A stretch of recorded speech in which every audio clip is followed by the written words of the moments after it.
اعوذ باللہ من الشیطان الرجیم، بسم اللہ الرحمن الرحیم۔ حضرت قاری طیب صاحب رحمۃ اللہ علیہ نے ایک واقعہ سنایا تھا کہ ایک مرتبہ حضرت امام شافعی رحمۃ اللہ علیہ نے حضرت امام احمد رحمۃ اللہ علیہ کو خط لکھا کہ بہت عرصہ ہوا آپ تشریف نہیں لائے، آپ سے ملاقات کو جی چاہتا ہے۔ حضرت امام شافعی رحمۃ اللہ علیہ استاد ہیں اور حضرت امام احمد بن حنبل رحمۃ اللہ علیہ ان کے شاگرد ہیں۔ حضرت امام شافعی رحمۃ اللہ علیہ کا قیام مصر میں تھا، اس لیے وہاں شوافع زیادہ ہیں۔ جواب میں حضرت امام احمد بن حنبل رحمۃ اللہ علیہ نے فوراً اپنا پروگرام لکھ کر بھیج دیا کہ فلاں دن فلاں تاریخ کو آپ کی خدمت میں مصر میں حاضر ہو رہا ہوں۔ حضرت امام شافعی رحمۃ اللہ علیہ نے اپنے گھر والوں کو، اپنے ملنے جلنے والوں کو اور دوست احباب اور دوسرے علماء کو ان کے آنے کی اطلاع دی، پھر ان کی دعوت اور ان کا استقبال کا خصوصی اہتمام کیا اور لوگوں سے بتایا کہ اگرچہ وہ میرے شاگرد ہیں مگر وہ ایک بڑے امام ہیں، اللہ تعالیٰ نے ان کو بڑا مرتبہ عطا فرمایا ہے۔ چنانچہ جس دن ان کو پہنچنا تھا، اس دن امام شافعی رحمۃ اللہ علیہ اپنے شاگردوں اور دوسرے علماء کو لے کر ان کے استقبال کے لیے شہر سے باہر تشریف لے گئے۔ اس وقت مصر کے جو بادشاہ تھے وہ بھی حضرت امام شافعی کے معتقد تھے، وہ بھی امام صاحب کے ساتھ استقبال کے لیے چلے آئے اور پھر بادشاہ کے ساتھ ان کے ارکان دولت بھی، وزراء اور امراء بھی آ گئے۔ وقت مقرر پر حضرت امام احمد بن حنبل رحمۃ اللہ علیہ پہنچ گئے۔ حضرت امام شافعی رحمۃ اللہ علیہ نے ان کا بڑا شاندار استقبال کیا اور پھر عزت و احترام کے ساتھ ان کو گھر پہنچ گئے اور ان کے لیے بہترین کھانے کا انتظام کیا۔ اس زمانے میں عام طور پر اولیاء اللہ اور بزرگوں کی شان یہ تھی کہ وہ کھانا بہت کم کھایا کرتے تھے اور رات بھر اللہ تعالیٰ کی عبادت کیا کرتے تھے۔ جب حضرت امام احمد حنبل کھانا کھانے بیٹھے تو دیر تک اس طرح کھانا کھاتے رہے جیسے کئی روز کے بھوکے ہیں۔ باقی لوگ کھانا کھا کر اٹھ گئے مگر وہ کھاتے رہے۔ لوگ بہت متعجب ہوئے کہ حضرت امام شافعی رحمۃ اللہ علیہ نے تو ان کی تعریف کی تھی کہ یہ بڑے اللہ والے اور بزرگ انسان ہیں، مگر یہ تو خوب پیٹ بھر کر کھانا کھا رہے ہیں۔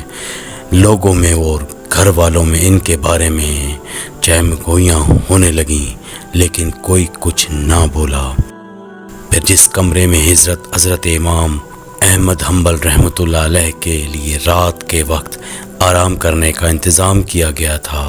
اس کمرے میں حضرت امام شافعی رحمۃ اللہ علیہ کی بچیوں نے ایک مصلی بچھا دیا، مسواک رکھ دی، استنجا کے لیے ڈھیلے اور پانی رکھ دیا اور وضو کے لیے لوٹا بھر کر پانی رکھ دیا تاکہ جب وہ رات کو تہجد کے لیے اٹھیں تو انہیں کسی قسم کی کوئی پریشانی نہ ہو۔ اور اس زمانے میں رات کو تہجد کے لیے اٹھنا ایک عام معمول تھا۔ اللہ تعالیٰ بچائے کہ آج ہمارے زمانے میں یہ افسوسناک ماحول ہو گیا ہے کہ صبح 8 بجے اور 9 بجے اٹھنا ہمارا معمول بن چکا ہے۔ اس زمانے میں تو عام لوگ بھی تہجد کی نماز پڑھا کرتے تھے، قائم اللیل ہوا کرتے تھے، اور جو علماء اور صالحات تھے وہ تو رات کے وقت عبادت ہی کیا کرتے تھے۔ اللہ تعالی ہم سب کو بھی تہجد پڑھنے کی توفیق عطا فرمائے، آمین۔ بہرحال حضرت امام احمد بن حنبل رحمۃ اللہ علیہ نے رات کو اس کمرے میں آرام کیا اور صبح اٹھ کر فجر کی نماز پڑھنے چلے گئے۔ جیسے ہی نماز کے لیے نکلے تو حضرت امام شافعی کی بچیاں اس کمرے میں آ گئی تو وہاں دیکھا کہ پانی کا لوٹا ویسے کا ویسا پانی سے بھرا ہوا ہے، نہ مسواک استعمال ہوئی، نہ ڈھیلے استعمال ہوئے اور نہ وضو کے لیے پانی استعمال ہوا، سب کچھ جیسا تھا ویسا ہی رکھا ہوا ہے۔ اب ان کے دل میں یہ شبہ ہوا کہ شاید رات چونکہ زیادہ کھا لیا تھا اس لیے تہجد کے لیے آنکھ نہیں کھلی۔ جب فجر کی نماز پڑھ کر حضرت امام احمد بن حنبل رحمۃ اللہ علیہ تشریف لائے تو گھر والوں نے حضرت امام شافعی رحمۃ اللہ علیہ سے کہا کہ آپ نے فرمایا تھا کہ وہ تو بہت بڑے اللہ والے اور بہت بڑے بزرگ ہیں، مگر رات کو انہیں کھانا بھی خوب کھایا، اور رات کو ہم نے ان کے وضو اور استنجا کے لیے پانی اور ڈیلے رکھے تھے، وہ بھی استعمال نہیں ہوئے۔ معلوم ہوا کہ رات کو تہجد کی نماز بھی نہیں پڑھی۔ اب حضرت امام شافعی رحمۃ اللہ علیہ کو بھی تشویش ہوئی، لہٰذا انہوں نے حضرت امام احمد بن حنبل رحمۃ اللہ علیہ کو بلایا اور تنہائی میں لے جا کر ان سے پوچھا کہ اس طرح کی باتیں سننے میں آ رہی ہیں کہ آپ نے کھانا بھی غیر معمولی طور پر کچھ زیادہ کھایا، اور جس کمرے میں آپ کے لیے سونے کا انتظام کیا گیا تھا اس کمرے میں آخری شب میں استعمال کے لیے جو چیزیں رکھی گئی تھیں وہ بھی استعمال میں نہیں آئیں۔ کیا بات ہے، آپ پہلے تو ایسے نہیں تھے، کیا یہاں سے جانے کے بعد آپ کے مزاج میں کچھ تبدیلی آ گئی ہے؟ حضرت امام احمد بن حنبل رحمۃ اللہ علیہ نے فرمایا کہ حضرت میرے بارے میں جو باتیں ہو رہی ہیں وہ درست نہیں ہیں، بلکہ بات کچھ اور ہے۔ بات دراصل یہ ہے کہ میں جس وقت کھانا کھانے کے لیے آپ کے دسترخوان پر پہنچا اور جس وقت میں نے اس کمرے میں قدم رکھا تو میں نے دیکھا کہ اس کھانے کے حلال اور طیب ہونے کی وجہ سے وہ کمرہ نور سے چکا چوند ہو رہا ہے، اور یہ دیکھا کہ آسمان سے لے کر اس دسترخوان تک انوار کی بارش ہو رہی ہے۔ جب میں نے یہ صورتحال دیکھی تو میں نے سوچا کہ شاید اس سے زیادہ حلال اور طیب کھانا مجھے زندگی میں نہیں ملے گا، لہٰذا جتنا بھی زیادہ سے زیادہ اس کو کھایا جا سکے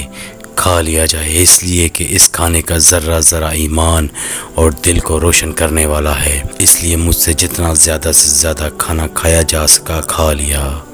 اور میں نے یہ نہیں دیکھا کہ کون کتنا کھا رہا ہے اور کون میرے بارے میں کیا سوچ رہا ہے۔ جہاں تک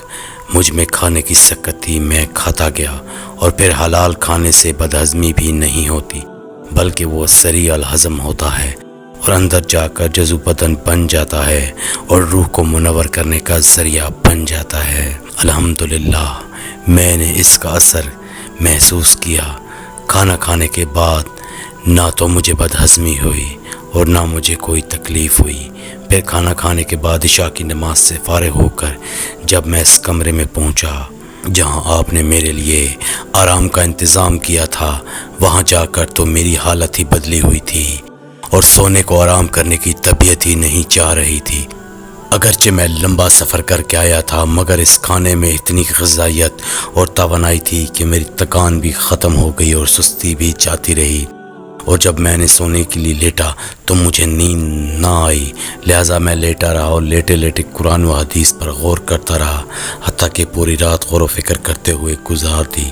اور اس رات میں نے قرآن و حدیث سے 100 مسائل مستنبط کر لیے، اور وہ مسائل ایسے تھے جو اس سے پہلے کبھی میرے ذہن میں آئے بھی نہیں تھے اور نہ ان کی طرف کبھی خیال کیا تھا، لیکن جب آج کی رات میں نے غور کیا تو مجھے ایسا محسوس ہوا کہ قرآن و حدیث کے علوم اور اسرار میرے سامنے کھلے ہوئے ہیں۔ تمام مسائل کی تفصیل اور جوابات میرے ذہن میں آتے چلے گئے، اور صبح تک میں مسائل کا استنباط کرتا رہا۔ اسی حالت میں صبح ہو گئی۔ یہ سب آپ کے کھانے کا اثر تھا جو رات بھر میں نے محسوس کیا، اس لیے تہجد کے وقت نہ تو لوٹا استعمال کرنے کی ضرورت پیش آئی اور نہ مسواک کی ضرورت پیش آئی، اور وہی عشاء کا وضو میرے لیے فجر میں کام آیا۔ یہ سن کر حضرت امام شافعی رحمۃ اللہ علیہ نے اپنے گھر والوں کو حقیقت حال بتائی۔ جو لوگ ان کے بارے میں غلط قسم کی باتیں کر رہے تھے ان سے کہا کہ تم نے ان کی شان میں گستاخی کی ہے، لہٰذا ان سے معافی مانگو۔ ان کا تو یہ حال ہے۔ واقعی ہمارے اندر جو دین کا جذبہ نہیں ہے اور دین کی طرف میلان نہیں ہے، جبکہ ہم جانتے ہیں کہ دین برحق ہے اور آخرت برحق ہے اور ہمیں آخرت کی طرف متوجہ ہونا چاہیے، پھر بھی دل اس طرف نہیں آتا۔ اس کی وجہ یہ ہے کہ ہماری غذا میں مشتبہ غذا کا بڑا دخل ہے، اس لیے ہم حرام اور مشتبہ غذا سے بچنے کی کوشش کریں خود بھی بچیں اور اپنے گھر والوں کو اور اپنے بچوں کو بھی حرام اور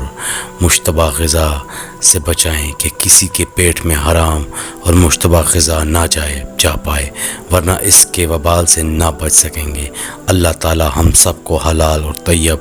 روزی عطا فرمائے اور حرام غذا سے ہم سب کی حفاظت عطا فرمائے، آمین یا رب العالمین۔ ناظرین، اگر آپ کو ویڈیو پسند آئے تو ویڈیو کو لائک اور چینل کو سبسکرائب کر دیں۔ جزاک اللہ۔